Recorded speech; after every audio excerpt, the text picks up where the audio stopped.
अस्सलाम वालेकुम। आज मैं नई वीडियो के साथ हाजिर हूं। तो आज हम I-130 फॉर्म को डिस्कस करेंगे। I-130 फॉर्म जो है वो ये I-130 फॉर्म को भरने से पहले हम इसकी इंस्ट्रक्शन को देख लेते हैं कि ये आया फॉर्म किन लोगों के लिए भरा जाता है।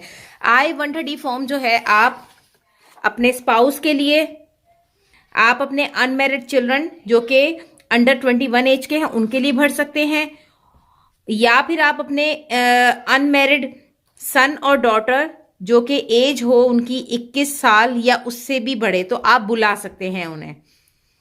Your married son daughter of any as बुला सकते हैं आप उन्हें। तो योर ब्रदर और सिस्टर, जब आप अपने बहन भाइयों के लिए अप्लाई करना चाहते हैं तो आपकी एज 21 साल होनी चाहिए या इससे बड़े होने चाहिए। इससे कम वाले ये फॉर्म नहीं भर सकते। इससे कम उम्र वाले यानी कि 20 साल का बच्चा है तो वो अप्लाई नहीं कर सकता।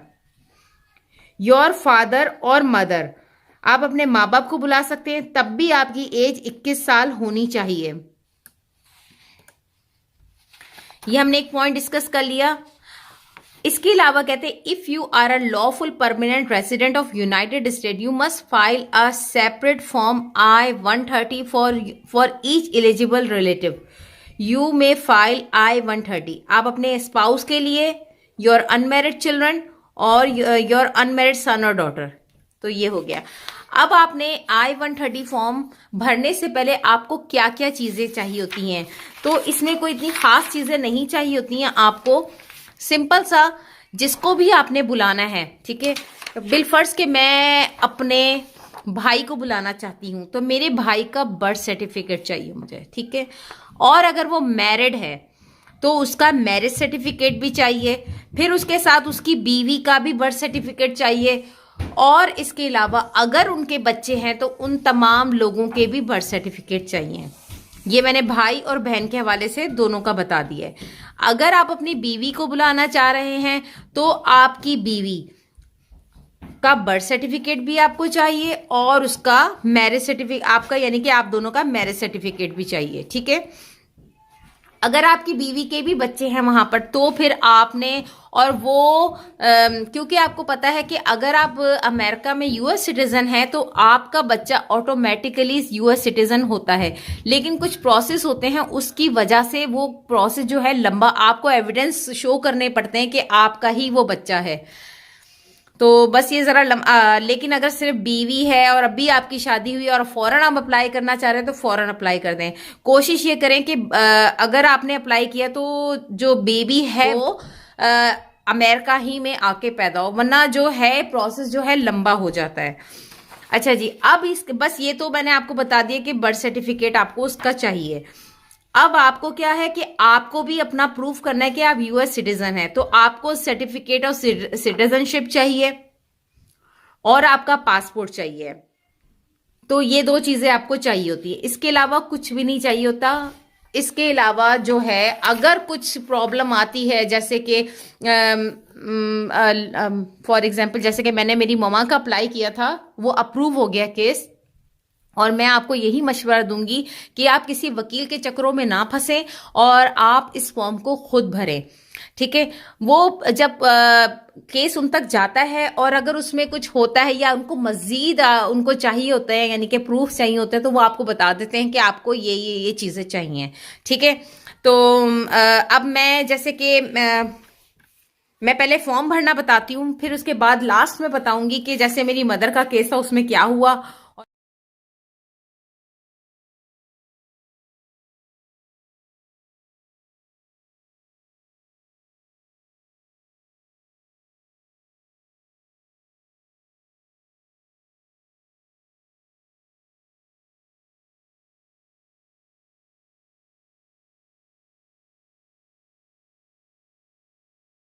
मेरी मदर के केस में उसको अप्रूव हो गया, वो केस अप्रूव हुआ, लेकिन अप्रूव होने से पहले उन्होंने मजीद एविडेंस मांगे थे। वो क्या थे मैं आपको बता दूंगी, लेकिन हर केस की नौयत अलग होती है, तो जरूरी नहीं जो मुझसे मांगा वो आपसे भी मांगा जाए। चले आए, अब हम आते हैं फॉर्म पर के I-130 का फॉर्म हमने कैसे भरना है। जी, ये I-130 का फॉर्म है और इसको भरने का तरीका यह है कि सबसे पहले आप आ जाएं, इस पर आ जाएं, नंबर 1 पर। तो ये है I am filing this petition for my. आप अपने स्पाउस के लिए कर रहे हैं, या अपने पेरेंट्स के लिए कर रहे हैं, ब्रदर सिस्टर के लिए कर रहे हैं, या अपने बच्चों के लिए कर रहे हैं। जो भी आप कर रहे हैं आपने उसको सेलेक्ट कर लेना है, ठीक है। इसके बाद आप आते हैं नंबर 2 पे। If you are filing this petition your child or parent select the box that describe your relationship. तो आपने किसके लिए अप्लाई किया है तो उसके हिसाब से, उस नौयत के हिसाब से यहाँ पे सिलेक्शन होगी, ठीक है। जैसे कि फॉर एग्जाम्पल मैं अपने पेरेंट्स के लिए इसको चूज कर रही हूं, तो मैं ये लिखूंगी child was born to the parent who were married to each other at the time of child birth, ठीक है। ये मेरी मदर थी तो मैंने इसलिए लिख लिया। अच्छा जी, अगर आप चाइल्ड का कर रहे हैं तो आप लिख दें स्टेप चाइल्ड, या स्टेप पेरेंट है तो स्टेप पेरेंट लिख दें।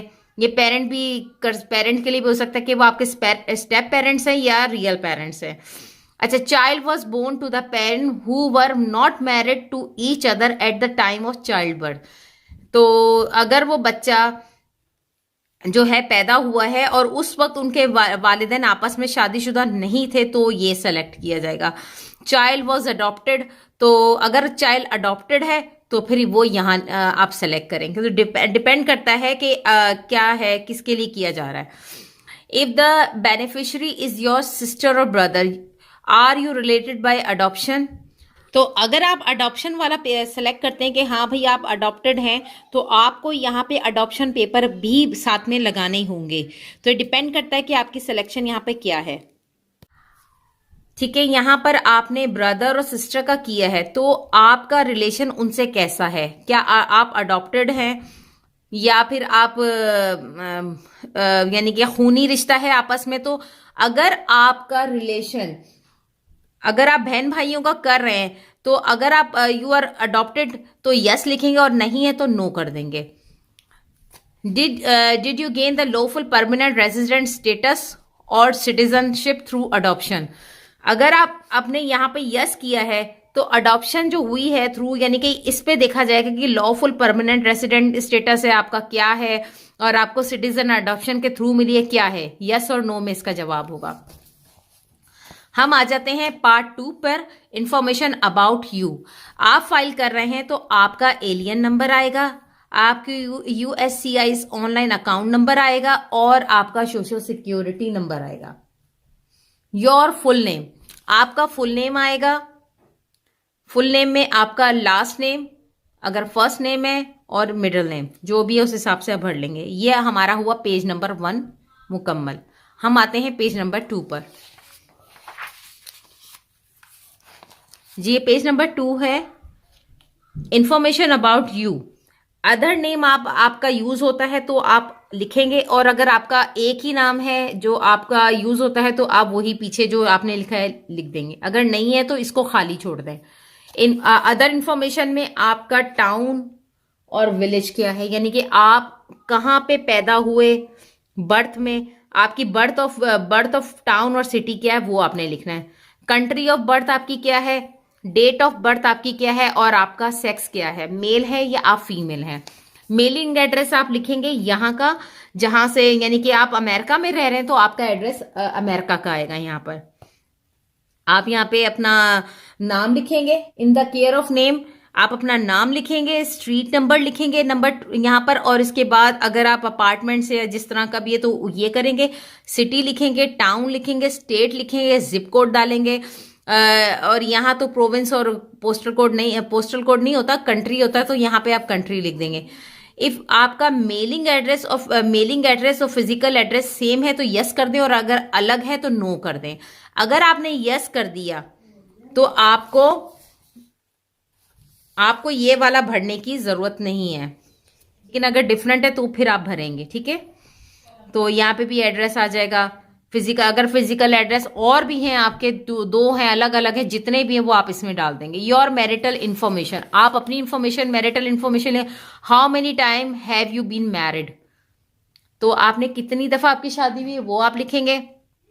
करंट मैरिटल स्टेटस आपका क्या है, आप मैरिड हैं, आप सिंगल हैं, मैरिड हैं, डिवोर्स हैं, विडो हैं, सेपरेट हैं या एनर्ड हैं।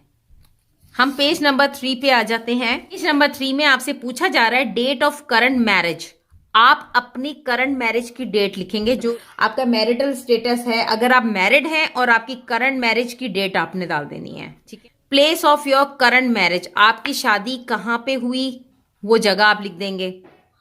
फॉर एग्जाम्पल कि मैं लिखती हूँ यहाँ पे कराची लिख देती हूँ, सिंध लिख देती हूँ, कंट्री पाकिस्तान डाल देती हूँ। तो डिपेंड करता है कि आपने यहाँ पर अपना सिटी, प्रोविंस और कंट्री डाल देंगे। Name of all your spouses, यहाँ पे स्पाउस वन में करंट स्पाउस जो है आपका, जो स्पाउस है उसका नाम लिखेंगे। और यहाँ पे देखें 21 पे आपसे पूछ रहे हैं डेट मैरिज एंडेड, क्योंकि आपका करंट स्पाउस है और आप उसके साथ रह रहे हैं तो इसका ये खाली छोड़ा जाएगा, इसको नहीं भरा जाएगा। नंबर 2 स्पाउस पे आपकी डिवोर्स जिससे हुई है उसका नाम, और उसके साथ आपकी शादी किस तारीख को खत्म हुई वो आप यहाँ लिख दोगे। यहाँ पे डेट वो आएगी जो आपके सर्टिफिकेट में होगी, वो यहाँ पे लिखेंगे। इंफॉर्मेशन अबाउट योर पेरेंट्स, आप अपने पेरेंट्स के हवाले से इंफॉर्मेशन देंगे, उनका last name, first name, middle name. Date of birth आप उनकी डाल देंगे अपने पेरेंट की, और उनका सेक्स डाल देंगे। यहाँ पे कंट्री ऑफ बर्थ उनकी डालेंगे, सिटी टाउन आप डालेंगे, कंट्री ऑफ रेसिडेंट डाल देंगे, ठीक है। अब पेरेंट नंबर 2, जैसा कि आप बिलफर्ज यहाँ पे अपने फादर के बारे में लिख रहे हैं तो यहाँ पर आप अपने मदर के बारे में लिख देंगे, ठीक है। तो ये है। इसके बाद अब आ जाए एडिशनल इंफॉर्मेशन अबाउट यू। अब आप पिटिशनर अपने बारे में बताएगा। I am a US citizen है या लॉफुल परमानेंट रेजिडेंट्स है। तो अगर आप सिटीजन हो चुके हैं तो आप ये करेंगे, और अगर आपके पास अभी भी ग्रीन कार्ड है तो आप इसको सेलेक्ट करेंगे। If you are a US citizen complete the item number 37। अगर आपने ये फिल किया तो आपको ये भी करना है, ठीक है। अच्छा जी, my citizenship was acquired through 1 box. आपकी बर्थ यूनाइटेड स्टेट में हुई है, या आपको सिटीजनशिप मिली है, और या फिर आप पेरेंट के थ्रू आपको सिटीजनशिप मिली थी, ठीक है। You have you obtain a certificate of citizenship. तो अगर आपके पास सिटीजन, जैसे कि मैंने कहा नेचुरलाइजेशन के हवाले से यहाँ पर है कि अगर आपको सिटीजनशिप का सर्टिफिकेट मिला है तो यस कर दें, नहीं है तो नो कर दें। अगर आपने यस किया है इसको, देखें अगर आपने यस किया है इसको तो आपको सर्टिफिकेट का नंबर लिखना होगा, और प्लेस ऑफ इशू, कहाँ पे इशू हुआ ये लिखना होगा, और डेट ऑफ इशू आपको यहां डालनी होगी। तो हमने पेज नंबर 3 को कंप्लीट कर लिया। अब हम आते हैं पेज नंबर 4 पर। पेज नंबर 4 पे है if you are lawful permanent resident complete the item number. अगर आप देखें यहां पर आपने सेलेक्ट किया, ये देखें अगर आपने यहां पे सेलेक्ट किया लॉफुल परमानेंट रेसिडेंट, तो फिर आपने इसको कंप्लीट करना है। लेकिन अगर आपने इसको पूरा किया यूएस सिटीजनशिप को, तो आपको आइटम नंबर ये वाला नहीं पूरा करना है। तो लेकिन मैं तो आपको पूरा बताऊंगी। तो क्लास ऑफ एडमिशन आपकी क्या थी, डेट ऑफ एडमिशन आपकी क्या थी, कहां पर आप, कौन सा सिटी था जहां पे आपको लॉफुल परमानेंट हुए, और स्टेट आपने बतानी है। और did you gain a lawful permanent resident status through marriage, आपको मैरिज के थ्रू मिली है, आप यानी कि किसी से शादी की है सिटीजनशिप से, तो आपको ये मिला है लॉफुल परमानेंट, या तो फिर आप लॉफुल परमानेंट रेसिडेंट है यहाँ पर। तो यस और नो में आपने इसका जवाब देना है। अब आप अगर आप एम्प्लॉय हैं तो आपने अपने एम्प्लॉय के हवाले से लिखा नेम ऑफ एम्प्लॉयर कंपनी, यानी कि कंपनी कहाँ आप काम करते हैं, वो कंपनी या जो जगह है वो कहाँ पर, किस स्ट्रीट पर है, अपार्टमेंट है, स्टेट है, फ्लोर है, वो लिखेंगे अगर है, सिटी टाउन लिखेंगे, स्टेट लिखेंगे, जिप कोड डालेंगे, province, postal code, country, your occupation आपका वहां पर क्या है, आप किस नौयत का काम करते हैं, और कब से काम कर रहे हैं और कब तक काम किया है आपने। जैसे कि मैंने यहाँ पे लिखा कि मेरी डेट, मैंने इस तारीख से शुरू किया, लेकिन मैं आपको डेट 2, तो अभी भी आप काम कर रहे हैं तो यहाँ पे आपने डेट नहीं लिखनी, बस आपने लिख देना प्रेजेंट, यानी कि आप अभी भी काम कर रहे हैं। अगर इसके अलावा भी आप कोई और जॉब कर रहे हैं तो आपने उसके हवाले से यहाँ पे लिख देना है, ठीक है। Biographic information. अब बायोग्राफिक इंफॉर्मेशन में ये आपसे रेस के हवाले से और इस तरह के आपके हाइट वाइट के हवाले से पूछेंगे। इथनिसिटी सिलेक्ट, आप हिस्पैनिक हैं या नॉट हिस्पैनिक हैं, ठीक है। आपकी रेस क्या है, आप वाइट हो, एशियन हो, ब्लैक हो, अमेरिकन इंडियन हो या नेटिव हवाइयन है। तो आप नंबर 3 पे आपको अपनी हाइट बतानी है, वेट बताना है, आईज का कलर बताना है आपको नंबर 5 पे। हमने इस तरह पेज नंबर 4 भी कंप्लीट कर लिया। हम आते हैं पेज नंबर 5 पर। पेज नंबर 5 में आपसे आपका हेयर कलर मालूम किया जा रहा है। पार्ट 4 पे आते हैं इंफॉर्मेशन अबाउट द बेनिफिशियरी। ठीक है, आपने बेनिफिशियरी के हवाले से आपने इसमें बताना है, क्योंकि आप जिसके लिए अप्लाई कर रहे हैं तो अगर उसका एलियन रजिस्ट्रेशन नंबर है, जैसे कि फॉर एग्जांपल कि आपने उसका पहले भी अप्लाई किया था, ठीक है, और उसका अकाउंट भी बनाया था, तो आप इसके और अगर कुछ भी नहीं है तो इसको आप NA करके नॉट एट ऑल कर देंगे इसको सबको। ठीक है, नहीं है तो नॉट एट ऑल, गलत इंफॉर्मेशन आपने नहीं भरनी है इसमें। बेनिफिशियरी जिसके लिए आप अप्लाई कर रहे हैं उसका नाम, last name, first name, middle name आप डाल देंगे यहाँ पर, और अगर उसका कोई और भी नाम है वो आप यहाँ पे डाल देंगे। अब आप बेनिफिशियरी के हवाले से लिखेंगे कि वो कौन से टाउन से है, उसकी बर्थ यानी कि उसकी बर्थ कौन सी सिटी या टाउन में हुई है, कंट्री ऑफ बर्थ उसकी क्या है, डेट ऑफ बर्थ उसकी क्या है, उसका सेक्स क्या है, और have anyone else ever filled a petition for a beneficiary, और किसी और ने भी इनके लिए कभी अप्लाई किया था, यस, नो, और अगर नहीं जानते तो आप अननोन कर दें। बेनिफिशियरी का फिजिकल एड्रेस आपने देना है, यानी कि वो जहां रहता है उसका फिजिकल एड्रेस आप इसमें भर देंगे। ठीक है, अदर एड्रेस कॉन्टैक्ट इन्फॉर्मेशन, यहाँ पे देखें लिखा हुआ है provide the address in the United State where the beneficiary intend to live. वो जो बेनिफिशियरी है वो आके जहां रहेगा उसके हवाले, if the different from the item 11A और 11B the address is the same type और प्रिंट सेम। ठीक है, तो अगर 11A और B से एड्रेस सेम है तो लिख दें सेम, और अगर वो अलग है तो फिर आपने लिखना है। तो अच्छा जी, हम पेज नंबर 6 पे आ जाते हैं। पेज नंबर 6 पे आपने बेनिफिशियरी का आपने मोबाइल टेलीफोन नंबर देना है और ईमेल एड्रेस देना है। ठीक है, बेनिफिशियरी की marital information, how many time the beneficiary been married. अगर बेनिफिशियरी की शादी एक ही है तो आप यहाँ पे एक लिख दें, अगर उसकी शादी नहीं हुई हुई तो सिंगल कर दें, अगर वो डिवोर्स है तो डिवोर्स कर दें, विडो कर दें, सेपरेट कर दें, एनल कर दें। तो ये डिपेंड करता है कि उसकी उस वक्त स्टेटस इसका उस वक्त क्या है, इस वक्त क्या है। डेट ऑफ करंट मैरिज आपने यहाँ डाल देनी है। ठीक है, अब place of beneficiary current marriage, अगर आपने यहाँ पे उसको मैरिड लिखा है तो आपने यहाँ आगे भी इसको भरना है। अगर आप इसको सिंगल लिख रहे हैं, नेवर मैरिड लिख रहे हैं, तो फिर ये सारा खाली जाएगा। अगर जैसे फॉर एग्जाम्पल मैं इसको मैरिड कर देती हूँ तो फिर मैं ये लिखूंगी कि यहाँ पे उसकी शादी कौन सी सिटी या टाउन में हुई है, कौन सी स्टेट में हुई है, प्रोविंस शो कर दूंगी और कंट्री शो कर दूंगी। अब जब आप यहाँ पे लिख रहे हैं कि मैरिड है वो, तो फिर आपने इसमें उसकी बीवी के हवाले से या शौहर के हवाले से इंफॉर्मेशन लिखनी है।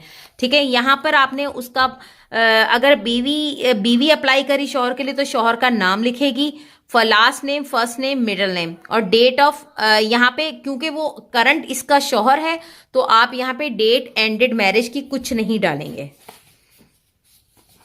और इसी हवाले से जैसे कि अगर उसने 3 शादियां अगर पिछली बीवियों को या शौहर यानी कि उसकी दूसरी या सेकंड मैरिज है तो डिवोर्स हुआ हुआ है, डिवोर्स भी है और मैरिड भी है, तो फिर यहाँ पे भी एक और दफा भरा जाएगा कि उसने डिवोर्स किससे ली थी।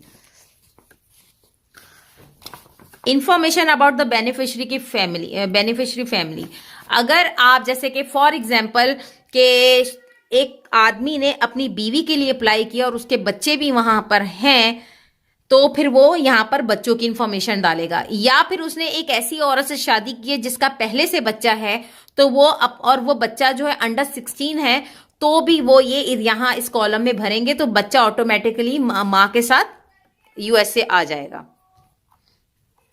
और उसका अपना भी बच्चा अगर वहां पैदा हुआ है तो उसके हवाले से भी वो यहाँ शो करेगा, तो ये तादाद बच्चों की शो की जाएगी। यहाँ पर हमने पेज नंबर 6 को पूरा कर लिया है।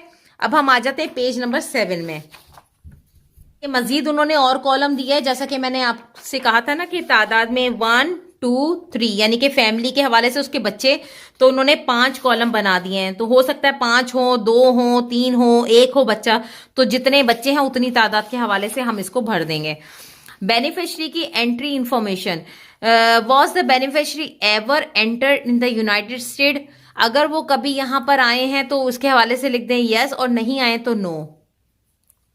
अगर वो यहां पर आए तो किस टाइप का वो यहां पर आए थे, यानी कि यहाँ पे विजिट किया यूएसए में, तो किस टाइप की इनकी विजिट थी यहाँ पर।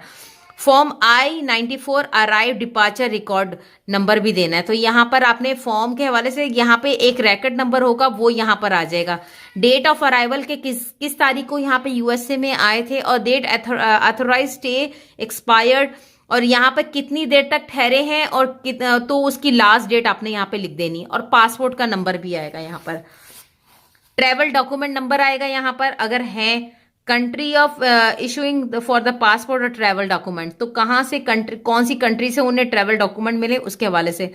Expiration date for the passport और ट्रेवल डॉक्यूमेंट, अगर वो एक्सपायर हो चुका है पासपोर्ट और वो अब खत्म हो चुका है और वो अब अप्लाई कर रहे हैं यूएसए के लिए, तो वो भी डेट यहाँ पे मेंशन की जाएगी। बेनिफिशियरी की एम्प्लॉयमेंट के हवाले से ये पूछा जा रहा है, का काम बताना है कि वो क्या काम करते हैं, कहाँ काम करते हैं, उस हवाले से पूरी इंफॉर्मेशन आएगी यहाँ पर, ठीक है। एम्प्लॉयमेंट बिगिन कौन सी तारीख से उन्होंने काम शुरू किया, वो यहाँ आ जाएगा। अब यहाँ पे additional information about the beneficiary, was the beneficiary ever immigrant proceeding, तो कभी भी उन्होंने इमिग्रेशन के लिए प्रोसीड किया है, यस और नो में जवाब दे देंगे। इफ आंसर यस करते हैं तो select the proceeding location and date, तो रिमूवल हुआ है, एक्सक्लूजन डिपार्चर किए गए कभी वो, और अदर जुडिशियल प्रोसीडिंग है, तो ये इस हवाले से कि अगर उन्होंने कभी यहाँ के लिए करा था इमिग्रेशन के लिए, या आए थे और वो दोबारा तो यस करा, और किस तरह का वो यहाँ से वापस गए, किस नौयत के गए थे, वो इस हवाले से यहाँ सेलेक्ट किया जाएगा। सिटी टाउन यहाँ लिखा जाएगा और डेट लिखी जाएगी यहाँ पर। 7 के बाद हम पेज नंबर 8 पे आ जाते हैं। पेज नंबर 8 में इंफॉर्मेशन अबाउट द बेनिफिशियरी।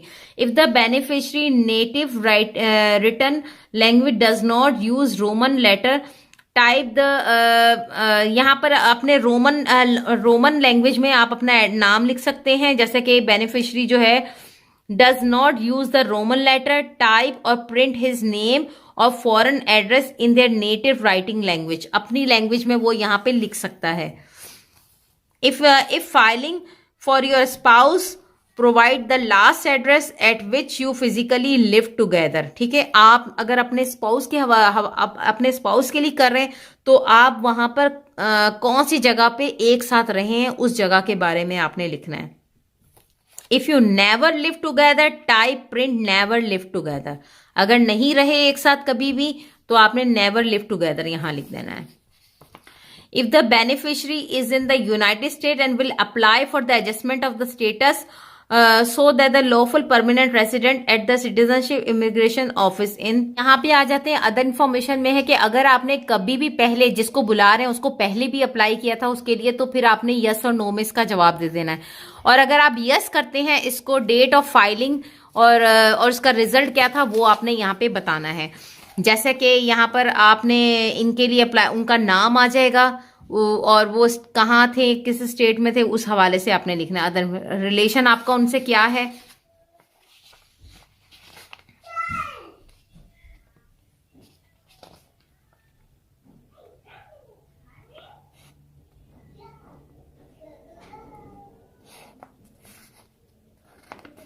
तो यहाँ पर यह है कि अगर आप इनके लिए पहले भी अप्लाई किया है तो आप इनका नाम भी लिख देंगे, और इसके अलावा अगर आपने किसी और के लिए, अदर एलियन के लिए भी किया है तो यस और नो में इसका जवाब दे देना है। यहाँ पे आपने रिलेटिव 1 पेज नंबर 8 के बाद आते हैं पेज नंबर 9, तो यहाँ पर आपने इसके हवाले से लिख देना। इसके बाद अदर इन्फॉर्मेशन में आपने, अब जैसे कि यहाँ पे रिलेटिव 1 और रिलेटिव 2 के हवाले से आपने उसका नाम और रिलेशनशिप आपने लिख देना कि अगर आपने इसके अलावा भी किसी के लिए अप्लाई किया है। पेज नंबर 9 पे हैं हम। पेज नंबर 9 पे अभी तकरीबन खत्म हो गया है। पिटिशनर का स्टेटमेंट है कि I can read and understand the English and I have read and understand every question and instruction on this petition and my answer to every question. तो अगर आपने इसको अच्छे से पढ़ के समझ के हर चीज को पढ़ा तो उसको यस कर दें, ठीक है। अगर आप ये फॉर्म किसी ने आपके लिए ट्रांसलेट किया है और उसने इसके क्वेश्चन के आंसर दिए हैं, तो वो जो है आप इस यहाँ करेंगे, इसको सेलेक्ट करेंगे और उसकी और आपकी लैंग्वेज जो है ना, उसने आपको उर्दू लैंग्वेज में समझाया, उसको भी वो लैंग्वेज आती थी, या जो भी हिंदी है, अरबी है, जो भी है आप यहाँ लिख देंगे, ठीक है। At my request the prepare name in part 8 में आएगा। जो यहाँ पे मोस्टली तो वैसे अटर्नी का नाम आएगा। अगर आपने किसी अटर्नी से भरवाया है, ये उसने फाइल किया है, तो यहाँ पे अटर्नी का नाम आएगा। तो यहाँ पर नंबर 8 में जाके इसको कंप्लीट किया जाएगा, पार्ट जो आगे आएगा। पिटिशनर कॉन्टैक्ट इन्फॉर्मेशन, पिटिशनर की कॉन्टैक्ट इन्फॉर्मेशन डालना है कि day time, phone number, mobile number और ईमेल एड्रेस यहाँ पर आएगा, और पिटिशनर का सिग्नेचर आएगा और डेट आएगी। यहाँ पर हमारा पेज नंबर 9 कंप्लीट हुआ है और अब हम आते हैं पेज नंबर 10 पर। इंटरप्रेटर का फुल नेम, अगर आपने यहाँ पे सिलेक्ट किया है, आपने सिलेक्ट किया था इंटरप्रेटर को, यानी कि पार्ट 7, यानी कि अगर आप पार्ट 7 सिलेक्ट करते हैं कि किसी ने आपके लिए ट्रांसलेट किया है या आपको हेल्प किया इसमें, तो 7 वाला ये है पार्ट 7। पार्ट 7 में पूछा जा रहा है कि जो इंटरप्रेटर है उसका नाम क्या है, और उसका पूरा नाम पूछा जा रहा है और उसका ऑक्यूपेशन पूछा जा रहा है आपसे, और वो कहाँ रहता है, उसका मेलिंग एड्रेस दे दें, और उसके टेलीफोन नंबर पूछे जा रहा है और ईमेल एड्रेस पूछा जा रहा है। अब यहाँ पे इंटरप्रेटर का sign I am frequent in English, और जो लैंग्वेज में उसने आपको ट्रांसलेट करके बताया वो लैंग्वेज भी यहाँ पे लिखेंगे, उसका सिग्नेचर आएगा और डेट आएगी। अब अगर कॉन्टेक्ट इन्फॉर्मेशन यहाँ पर यानी कि आपने किसी से, जैसा कि मैंने आपसे कहा कि पार्ट 8 जो हम पीछे बात कर चुके हैं, पार्ट 8 की यहाँ पर जैसे कि अटर्नी ने आपके लिए फाइल किया, उसने ये पूरा केस हैंडल किया है, तो वो अपने बारे में यहाँ करेगा। तो मोस्टली अगर आप खुद कर रहे हैं तो ये पार्ट सारा खाली जाएगा। तो यहाँ पर उसके हवाले से नाम है, उसका मेलिंग एड्रेस है, सेम थिंग है, उसकी पूरी इंफॉर्मेशन आपने यहाँ पर डालनी है। तो हमारा पेज नंबर 10 पूरा होता है और अब हम आते हैं 11 पर। पेज नंबर 11 पे वही जो अटर्नी या जो किसी और ने भरा है उसका उसके बारे में सारी इंफॉर्मेशन यहाँ आ जाएगी, जिस तरह हमने इंटरप्रेटर में किया है बिल्कुल सेम, और इसके बाद वो सिग्नेचर करेंगे अपने और डेट, और इस तरह ये करके हमारा फॉर्म कंप्लीट होता है। अगर बिलफर्ज बीच में कहीं बहुत ज्यादा इंफॉर्मेशन थी, जैसे कि अगर फैमिली मेंबर ज्यादा हैं या कुछ इस तरह का है, तो वो फिर इसके लिए आपको एक्स्ट्रा पेज दे दिया गया और इसमें आप वो जाके इन्फॉर्मेशन डालेंगे। पेज नंबर 12 एक्स्ट्रा इन्फॉर्मेशन के लिए है। तो यहाँ पर आज मैंने आपको I-130 फॉर्म समझाया है और यकीनन आपको मेरी बात समझ आई होगी। कि अगर नहीं समझ में आया या कुछ पूछना चाहते तो प्लीज आप मुझे बताइएगा, मैं आपको हेल्प करूंगी। बहुत ईजी है। मैंने अपनी ममा का अप्लाई किया था, बहुत ईजिली इसको मैंने फिल किया, अप्रूव हो गया, केस अप्रूव हुआ। अच्छा, मैंने आपसे बताया था कि अगर ऐसा कुछ होता है कि उनको किसी बात एविडेंस मजीद देने पड़ जाते हैं, तो केस में वो एविडेंस आपसे मांग लेते हैं और आपको एक टाइम दे देते हैं कि आप इतने टाइम तक हमें वो एविडेंस दे दें, फिर हम केस को आगे लेके चलेंगे। तो जैसे कि मेरी मॉम जो है उनकी एज काफ़ी है, तो पुराने ज़माने के लोग थे, उनके पास उनका बर्थ सर्टिफिकेट नहीं बना हुआ होता। मैंने उनसे बर्थ सर्टिफिकेट बनवाया और उन्होंने लेट उसका रजिस्ट्रेशन बर्थ सर्टिफिकेट उनका भिजवा दिया वहां पर। उन्होंने हम इस बात पे शक करते हैं कि ये आपकी मॉम है, इस बात को प्रूफ करें। अब इस बात को प्रूफ करने के लिए मुझे अपने स्कूल के डॉक्यूमेंट्स दिखाने पड़े।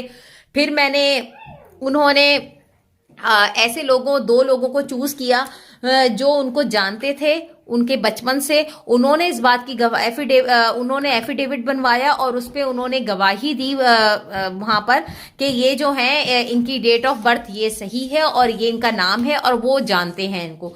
तो हमने इस तरह करके और जितने भी प्रूफ हम दे सकते थे वो सब हमने दिए। इस तरह हमने वो प्रूफ उनको वहां पे सारे एविडेंस जमा करवाए और उसके बाद वो केस अप्रूव हो गया।